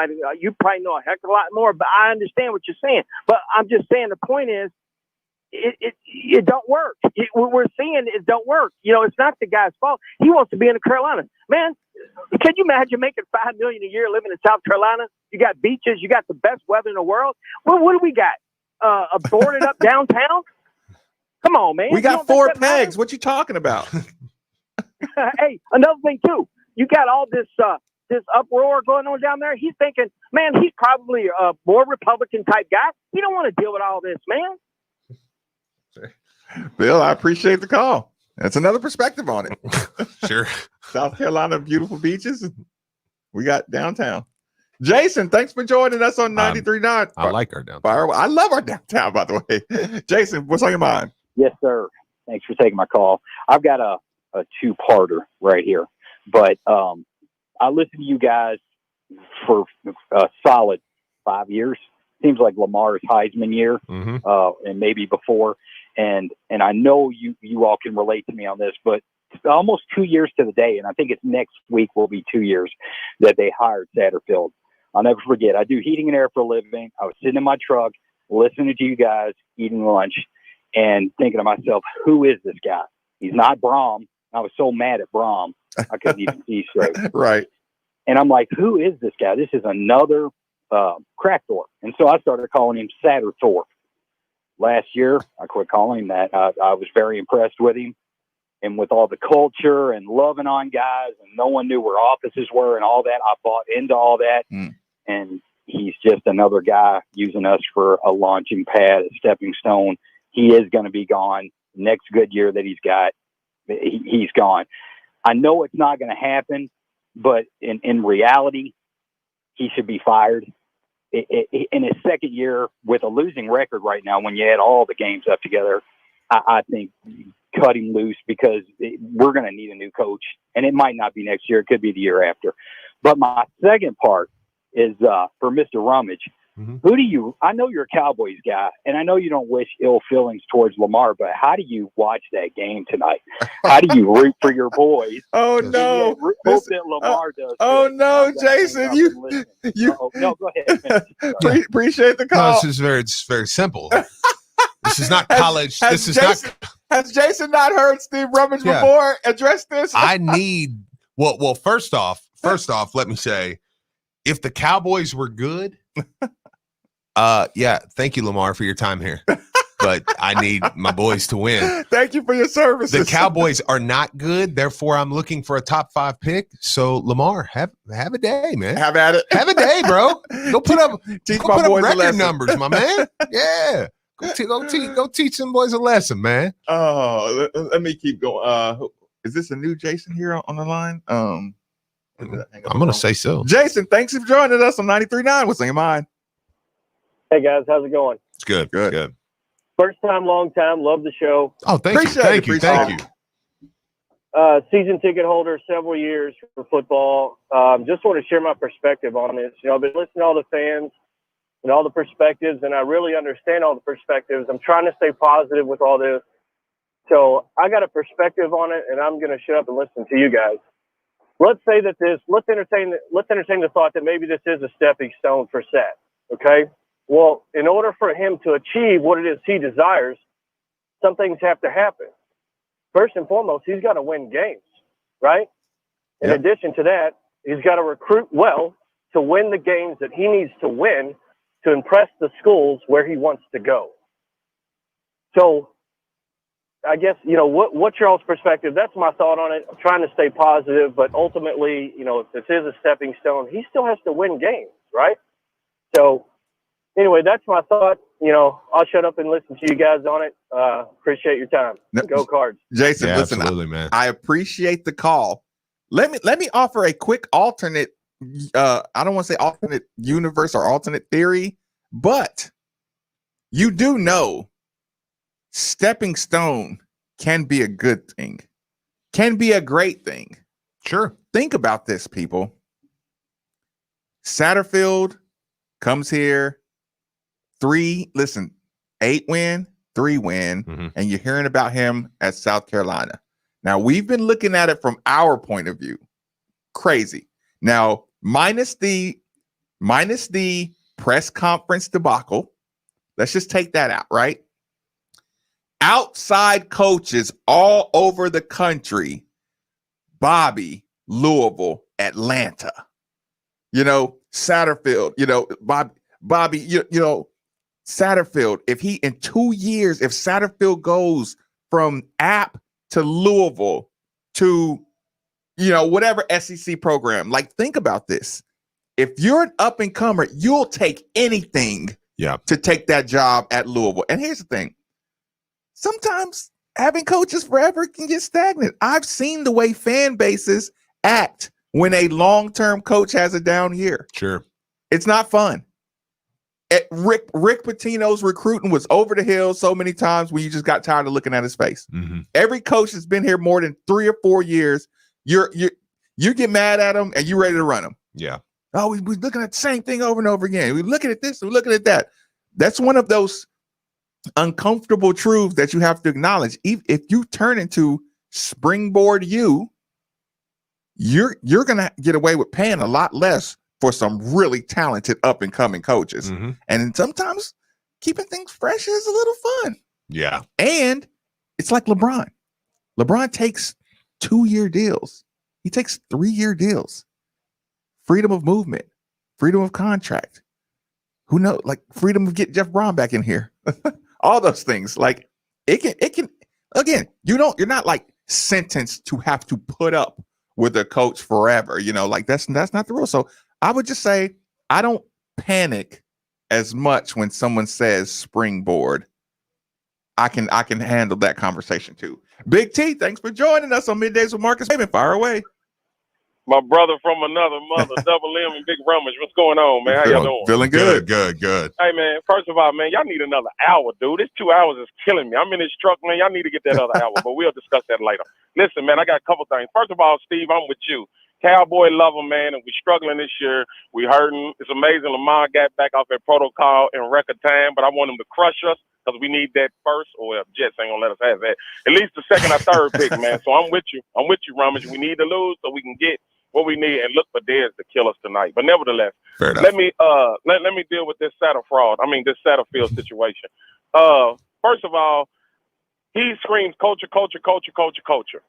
And all he had to do was take a page from his big brother, Christopher Madison Mack. Chris Mack's recruiting pitch is, you should come here because I did. That's all the culture that needs to be set. Once a person sees that you're bought in, they have no problem buying in. So let this guy, I hope this guy goes 10-1 next year, 11-0, 12, however many games we play, win 10 of them, so we can get this guy out of here and we can go back and find us a fresh coach, be it Charlie Strong, come on back, find us offensive coordinator, get our defense together, or go in a whole nother direction, man. But I think as Louisville, man, listen, we got Dan McDonald who's turning down Mississippi State big-time SEC offers. We got Jeff Walls who's turning down Tennessee big-time SEC offers. We got Mac who verbally came out and said, this is it for me. I'm done. So, man, we got it across the board. All we're missing is this last peg. So we allow Satterfield to win at his own cost, return back to the place he wants to go. We find us a new coach, and we move forward. I'm passionate. I'm emotional. I'm mad. I'm angry. I'm all of that, man. But I truly believe in the culture that's established here, L1C4. Vince Tyree going to get us together. Let Satterfield do what he wants. And be careful, Satterfraud, because some of the dudes on your own staff may not want to go home with you. So we may be able to get our new coach right from where we at. So let's have at it, man. Keep going. I appreciate you, fellas. Keep doing what you do, man. Listen, I appreciate the call. I'm kind of jealous that you got to that point. I never even thought about it, how good it felt to watch Jeff Wall say no to Tennessee, to watch Dan McDonald. I mean, Tennessee in women's basketball? Yeah. Tennessee in women's basketball starving for rebirth? Yeah. Jeff Wall, I'm sorry, Dan McDonald, Mississippi State, holy grail of college baseball, talent south, weather, all that stuff. No. Mac wants to be here because he knows it's a destination job. Yeah. I left Xavier with a 1 seed. I would have purposely sabotaged my own Xavier team. Oh, yeah. To hurry up and get the Louisville job. I know. I would have left them mid-season. Yeah. We've seen some no's in a lot of other places. Listen, not just basketball. No, I agree. And you know, and one thing, let me address too, because I think we've set back a little bit today and let people vent, and I'm glad we were able to do that. And we'll continue with the phone calls here in just a second. But one thing I want to say is we did see a reaction or a media blitz from players yesterday.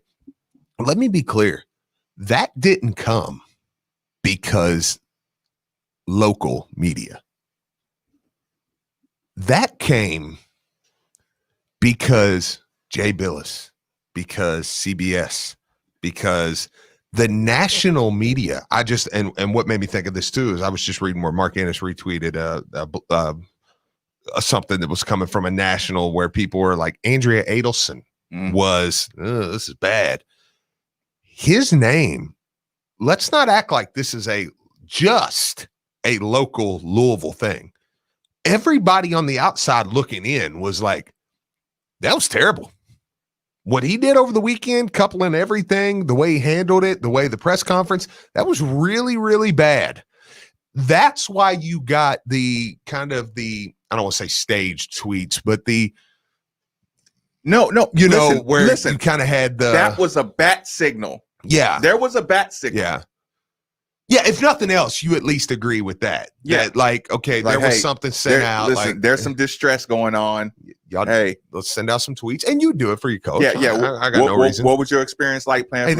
This guy's talking to scouts for me. Like, I'm not gonna say, hey, great. You know what I'm saying? Like, yeah. So, it's just, that's kind of the thing for me, man. Is it wasn't locally. I thought the local media did a good job at asking questions. It was the national traction that started to pick up on how badly this was handled. He took a hit, man. Like, he took a nasty hit. Are you worried about negative recruiting from other coaches? Answer that after this call. Austin, thanks for joining us on 93.9. Fire away. What's up, guys? Appreciate you taking my call. First off, just to kind of bounce off what you guys are saying right there, I've seen a lot of the players and some of the coaches even kind of say similar things on Twitter, like the media is doing this or doing that. In my opinion, the media is not the one who took the interview with South Carolina. So you all are just doing your jobs, and that's something that everybody else in the city of Louisville can appreciate. So we can get on board with that. My other thing is, the main reason I wanted to call is we keep hearing people say, like, we know where we stand in the hierarchy of college football and this, that, and the other, and there's only a select few schools where people should leave, and that's my opinion. What is the reason why you would want to leave Louisville in the first place? I mean, you look at our locker room. When they redid the locker room, they made it bigger than Alabama's. I mean, it's not a means to money in the future as far as a pay raise, and it can't be the conference. We're in the ACC now. There's no reason. If anything, the ACC and Louisville spot should be a little bit easier than most of these other attractions for the future. And we keep notice over and over and over that coaches that leave here for another opportunity, the grass isn't greener. And that's a positive thing in one instance, that we've only had one kind of bad coach with Cragthorpe. So in the same instance, we should be a little blessed that we're in a situation where we've kind of only had good coaches and this kind of gets brought up. But at the same time, I don't understand what it is about Louisville that makes coaches not want to fully be here the long haul. I understand you're maybe not from here, and that's why we kind of want Jeff Brom. But once you're here and you see what we have, I don't understand what they're not seeing that makes them think we can't get to that level, or they want to move on from that point. And I'll hang up, but I appreciate you guys. Appreciate the call. Sometimes it's program confidence. Sometimes it's belief in their ability to recruit. Listen, sometimes it's hard to be into a recruit in there early. Get them early, get them while they're 3-star, get to the finish line. You lose them to SEC South Carolina. And the only reason you lost that guy is SEC. He made that point when he said, in my Louisville Cardinal bird, I can get into a lot of doors that I couldn't get into. Here. Well, even going back to, and then I know Brian had a point, but even going back to, the only thing I would say to that is, let me name you, since John L. Michigan State, the Falcons, Texas. That's where you've lost coaches to. You know what I'm saying? It's like, that, I think, was part of the issue. And even the South Carolina thing, if it was handled right, I would have said.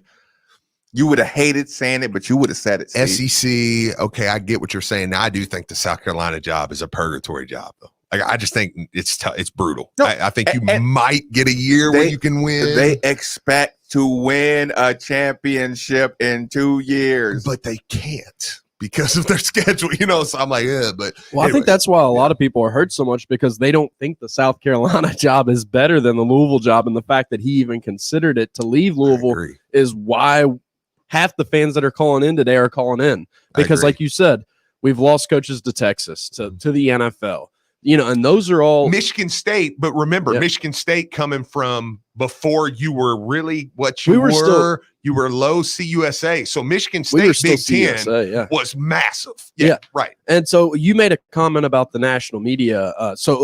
But first off, I agree with a lot of what Austin just said too. Sure, I do too. I don't really understand why a lot of coaches are so eager to get out of here so fast when we really have the facilities, we have the conference. The SEC is the only conference that you could argue, oh, well, I want to go to the SEC. But you made a comment about how the national media is starting to kind of get a hold of how bad the press conference was handled yesterday. Do you think this is something that, now don't get me wrong, a lot of the schools that he's going to be looking at to go to, which we were just talking about, are going to be bigger time schools who are kind of elite and see themselves as, invincible and all that. So they're not as worried about this type of stuff. But do you think some of those middle tier schools that South Carolina, those type schools that would come asking for Satterfield are seeing how he handled this situation here at Louisville and saying, I don't know if we really want to go commit to a guy who is probably going to use us as a stepping stone?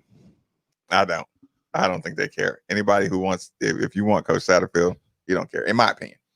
Yeah, I kind of, I don't think so. I mean, every fan base is, if it's a step up from here, fan base is going to be arrogant enough to think they have something. That's what I mean. Yeah, that's what I was going to say, because I get what Brian's saying too, but I think every fan base is kind of arrogant enough to be like, no, it's going to be his spot. You know think every fan base is like that? Where I'm saying there really should only be about 5 to maybe 10 schools that really feel like we get a coach. We're untouchable.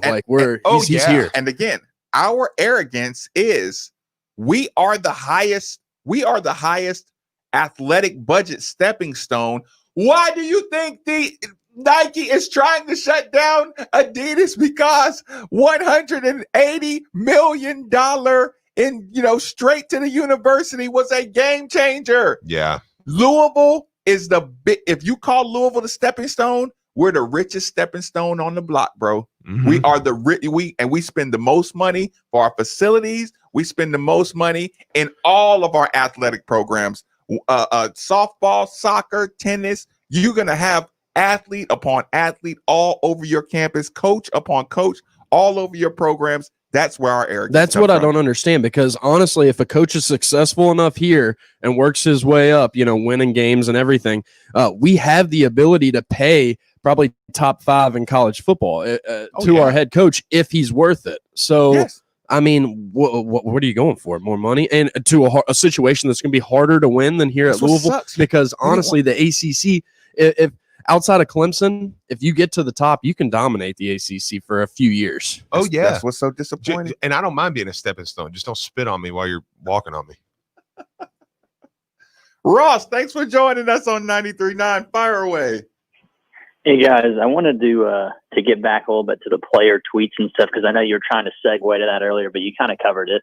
A lot of people see it as kind of like a coordinated effort. The coaches made them do it, this, that, and the other. But I mean, I think 2 years ago when we had Bobby, I mean, the players had no problem ragging on the coach, realizing they didn't want to play for him. And I think that what you're seeing, kind of similar to how they had the "we want to play" last call, then we'll get out at 52 so I can catch up. Saying you guys have a voice, and if you want us here, then you need to go ahead and tell people, because everybody's assuming that the locker room's gone, everybody's assuming that the recruits are gone, but in reality, it doesn't really necessarily seem like that's the case. I mean, these guys realize they have a pretty good staff. I mean, they've had some good success. We've had a little bit of seemingly bad luck, a little bit of sloppiness with the turnovers, but you're a lot more competitive than you were 2 years ago. In every game. So that's kind of my thought on the player tweets. I think it's more of a plea to kind of let this die and move on. And I think, like y'all said, he's going to have to win if he wants to get out of here. So we're kind of in a mutual relationship at this point. Yeah. That's all I got. That was appreciate it, man. I don't think the players came out against Bobby until he was fired, though. I actually remember a point where players were backing Bobby. Right. Yeah. They didn't do that. That's why I'm not jumping on Satterfield for that. Look, I've saw player coordinated tweet things before. It's okay. And again, look, the players, unlike what he said in the press conference, this is a career for the players. So it's best for business for me. Yeah, he coach is great. He controls the gates to where I'm trying to go. Yeah. Last one. Mike, thanks for joining us on 93.9. End us off right. Thanks for having me, guys. Well, it's kind of like, everyone talks about, everyone's on Satterfield's back, but then people are saying we need to bring Brom back. I mean, how do you feel Brom's burned us for Purdue? Is Purdue a better job than Louisville? I mean, it's kind of like Satterfield's flirting with the pretty girl who's new to town, and then he decided to stay with his old girl. And now Brom left us for an uglier girl, and he might want to come back to us. So, you know, was he handled right? Wait, No, I mean, probably not. wouldn't you say Brom was already dating his ugly girl though? Like, well, it was more like a side piece. So now, you know, he went with the uglier girl, and now that the pretty girl is single again, possibly I'm going to put my bid in there and see what I can get. But you know, maybe not. I mean, you know, I don't think he handled it right. But with his players rallying around him, evidently he still controls the locker room, which is a good sign. You know, Bobby didn't have the locker room. Bobby didn't have the coaches on his staff. So good riddance. But, you know, Satterfield, every job is a stepping stone. If you look at it, I mean, that's why we all have LinkedIn accounts. You know, if we didn't have looking for a better job, we would all cancel our LinkedIn accounts and not have an updated resume and things like that. So, you know, I hate it for the kids, but they're back on the page with him. They want to beat Virginia this week, and hopefully next year we'll get more than 4 or 5 wins. Listen, I appreciate the call. Bobby sure could call some plays, though. Call some plays. And you know we kind of respect Coach Brom a little more for staying with his ugly one. we couldn't woo him with our beauty. Yeah. Does that mean if we do woo him, he won't leave? No, listen, you're right. Then we're gonna start being mad at him. You look, I should have known when you left your Purdue team hanging. Yeah, you don't pass it twice. You don't pass it twice. Go ahead, Brian. After all we've been through this year, Genesis Diamonds wants to help you end 2020 on a truly magical note with an unforgettable holiday gift and our best offer ever. 5 years, 0 interest financing with 0 down, and everything's included. Gold bangles, diamond bracelets, sapphire earrings, antique or rose gold bands, plus an exclusive selection of designer jewelry other jewelers can only dream of offering. Imagine getting the solitaire engagement ring of her dreams for just $100